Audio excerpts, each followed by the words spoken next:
Aloha friends, and welcome to today's video. Tuesday evening we have the full moon in Scorpio, and if you're in the Vegas Valley like I am, when the moon rises 7:15, roughly an hour later, actually at 8:32, the full moon perfects its opposition, which means it will basically be a perfect full moon. That's only at 8:30. So just over an hour after the moon rises, Tuesday evening, we'll have a perfect full moon. And I love it when we have the perfection at the moonrise because I love the moonrise. I think the moon is bigger and brighter than at any other point during the night. So if you're in the Vegas Valley like me, you're in for a treat on Tuesday evening. So just real quick, let's get a little nerdy. And here's the chart for Tuesday. And we can see we've got the moon here in Scorpio. Let's draw a little bit on here. I want to talk about some whole sign things that are going on. As you can see, this strong red line, that is the opposition. I'm not going to talk about this trine right here to Neptune. But what I do want to talk about, because Mars has just moved in today, as I'm recording this, Mars has just moved into Cancer. And so it's making a whole sign trine to the moon in Scorpio. And as a result, it makes a whole sign sextile to the sun as well. And now I know a lot of people are going to balk at this, but this is why I'm emphasizing the word whole sign. We have Pluto over here at the tail end of Capricorn, and it's actually making a whole sign trine as well, and sextile to the moon, and thus a whole sign opposition to Mars in Cancer. So if it was a true opposition by degree, we would have a much more even looking rectangle, but we're using whole signs today because I have some concepts that I want to convey rather than specifics. If you want to get into specifics, you're going to need to call me and we'll need to work more one-on-one. But these are some generalizations and then some applications into my own life to help you understand the patterns that I'm seeing. So the moon, whenever we've got a new moon, but mostly a full moon, the moon is known to reflect the light of the sun. So particularly when we have a full moon, it's a good time for reflection. The moon will be at its fullest and its brightest, and hence the saying, oppositions are the full light of awareness. So what's really coming to light in your life? And we'll talk about what's coming to light in my life. And in order to put things in perspective, we need to remember 6 months ago was the new moon in Scorpio. That was November. What was November? November was the election month. We don't need to get into those details, but outside of election, we were making elections inside of ourselves. And we'll get into that in a moment. And 12 months ago was the last full moon in Scorpio. And what was going on 12 months ago? Well, it was April, and depending on where you were in the US and then in the world, we might have already been on lockdown. If I recall correctly, Las Vegas did not yet have a mask mandate, but we were being recommended, and it was soon coming. Certainly by 6 months ago, we had the mandates in full effect. And we are 6 weeks away. As far as I'm understanding, it will be June. In June, Nevada will be lifting the mask mandate. So now's a good time to reflect with this full moon.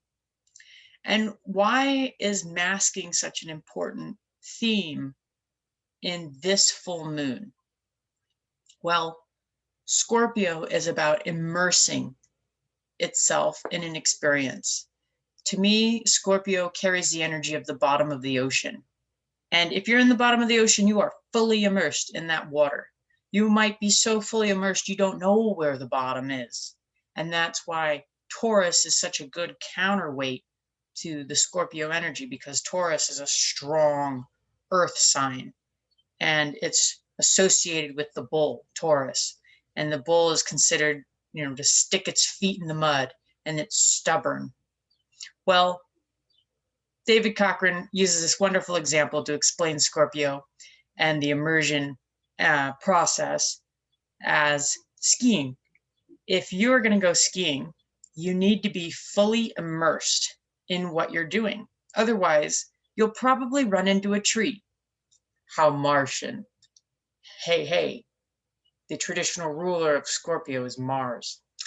So, so especially if you're first learning to ski and you first go on the bunny slopes, you don't just go from the bunny slopes to the most thrilling, steep run that you can possibly do. You want to allow yourself time to develop at your own pace before you can go to the more advanced slopes. And that's the counterweight. That's Taurus. Taurus is the Taoist of the zodiac symbols. Taurus says, I will grow and I will bloom at my own pace. You may not smell my flowers until I am fully ready. It helps to keep Scorpio from getting lost in all this uncovering of the hidden things.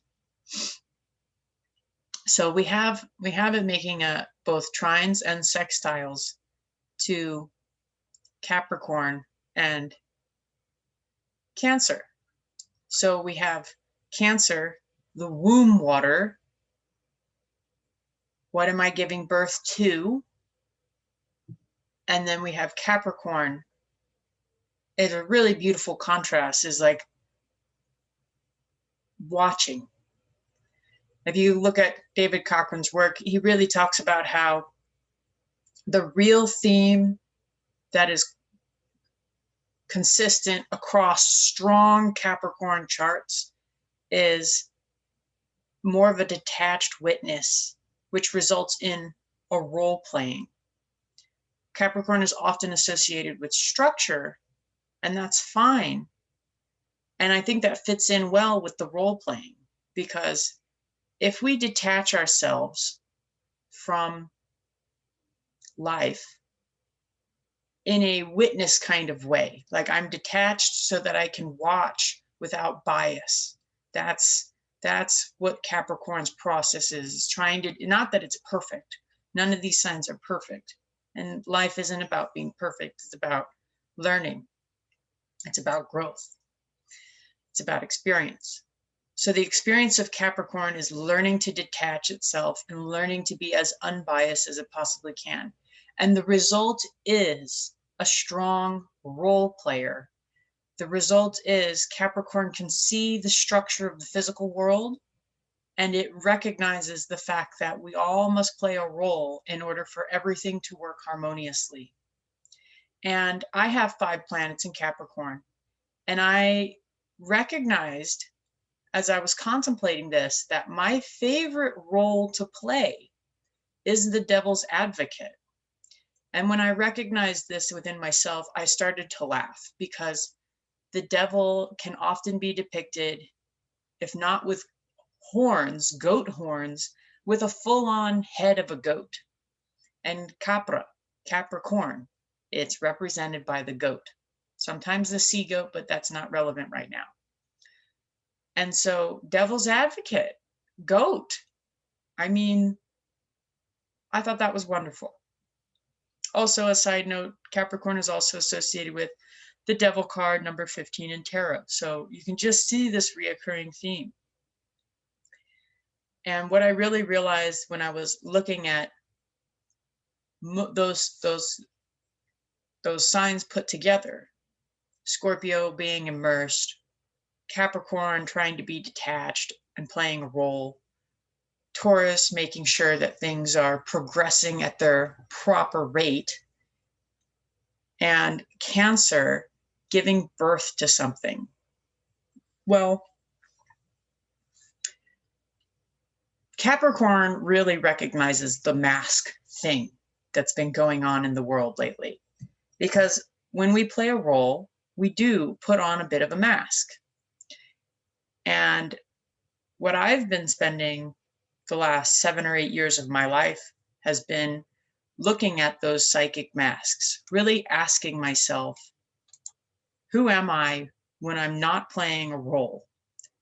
The bottom line I've recognized is that we can never remove a certain mask, and that mask is the mask of the ego.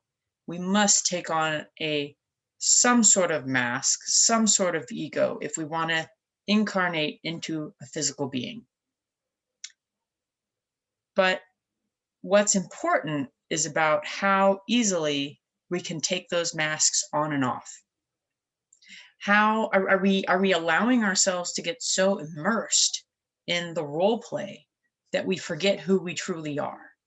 That's the interaction between Scorpio and Capricorn that I'm really seeing. And Taurus is really kind of saying, like, hey, check in with your body. Hey, check in with the earth. Are you moving too fast? Are you moving too slow?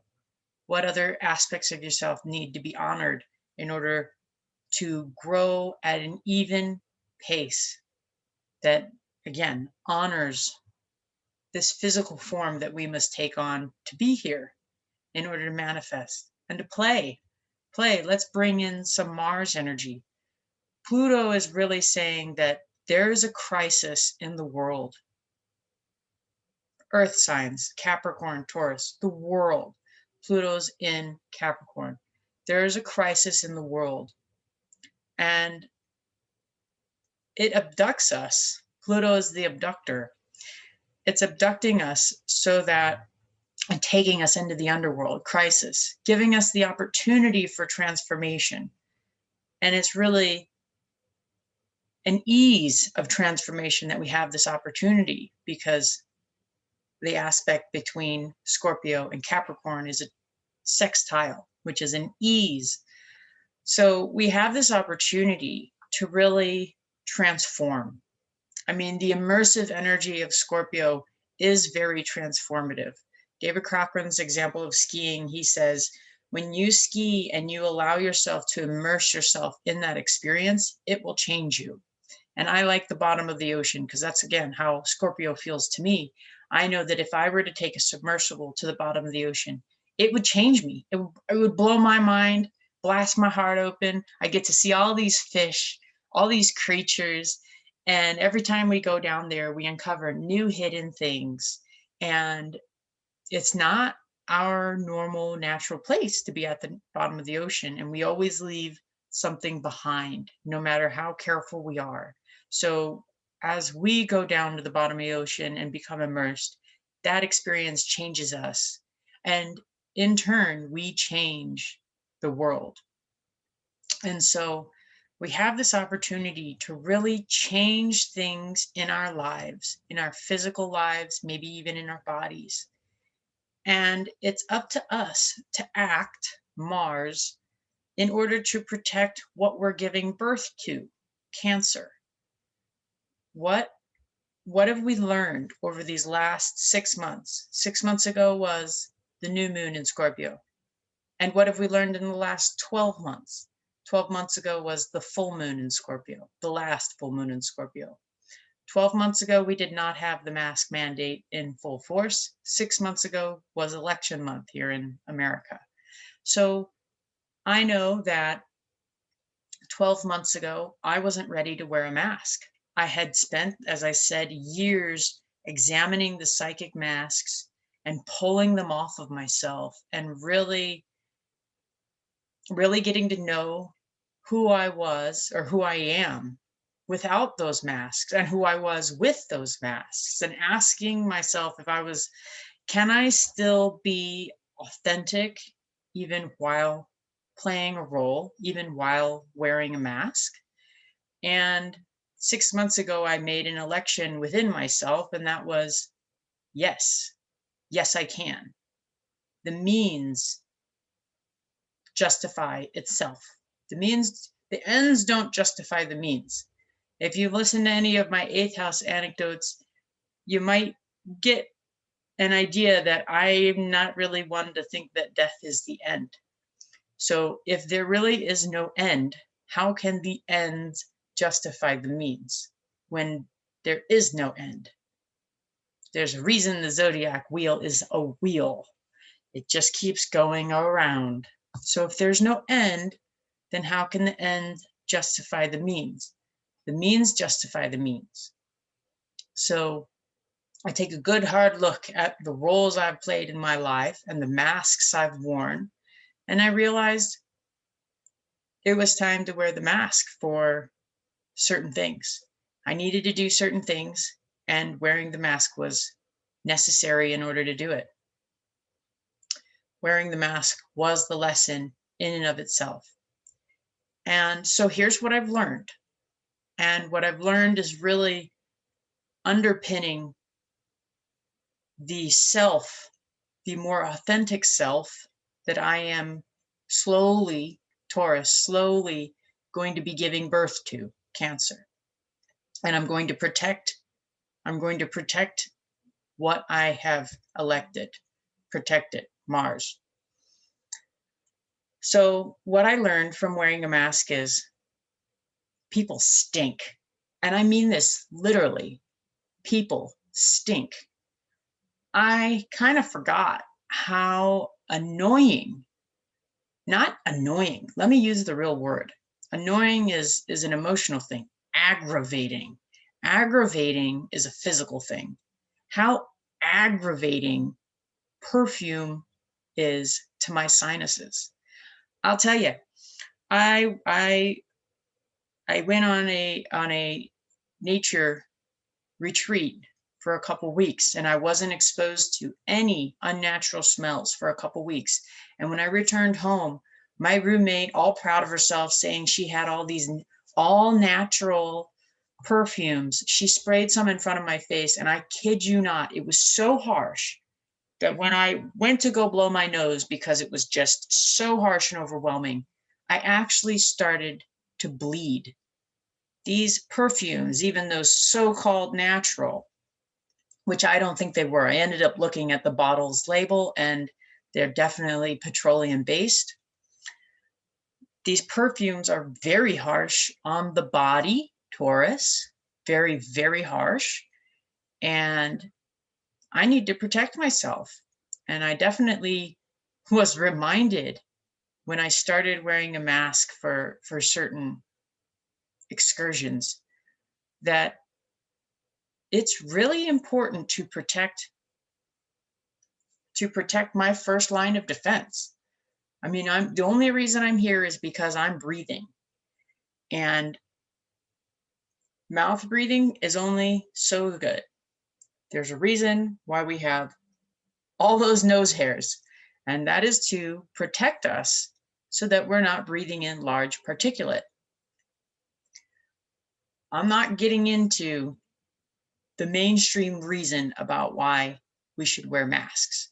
I'm saying that in my personal experience, what I've learned that the mask is really beneficial for is to protect me from aromatic poisons. I cannot grasp how people can drench themselves in substances that are made out of the same things as pesticides. There's this old saying, death by 1,000 cuts. Good Lord. People really, really mask how rank their bodies are, and they choose to cover themselves in pesticide-derived substances. Now, I know a lot of people maybe use essential oils. This is a diluted one, but even them, they can be too strong. That's the whole reason they're diluted. You have to dilute them before you put them on your skin. We need to protect the body.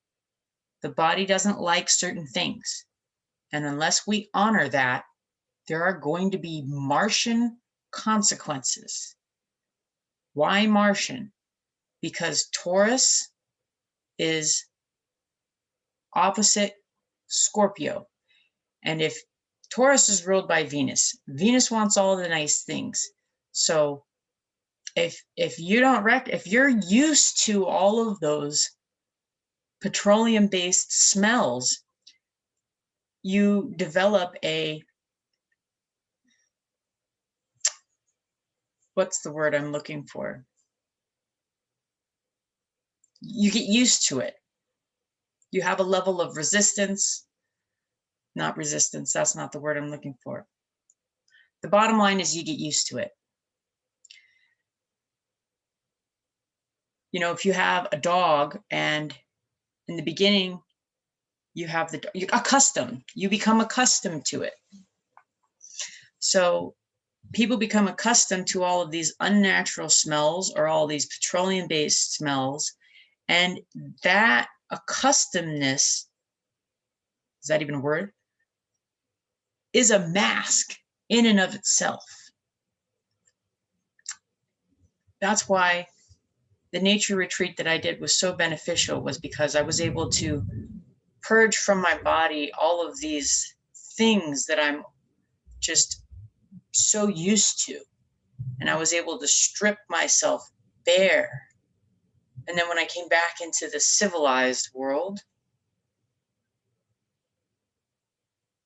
I was resensitized. That's the word I was looking for.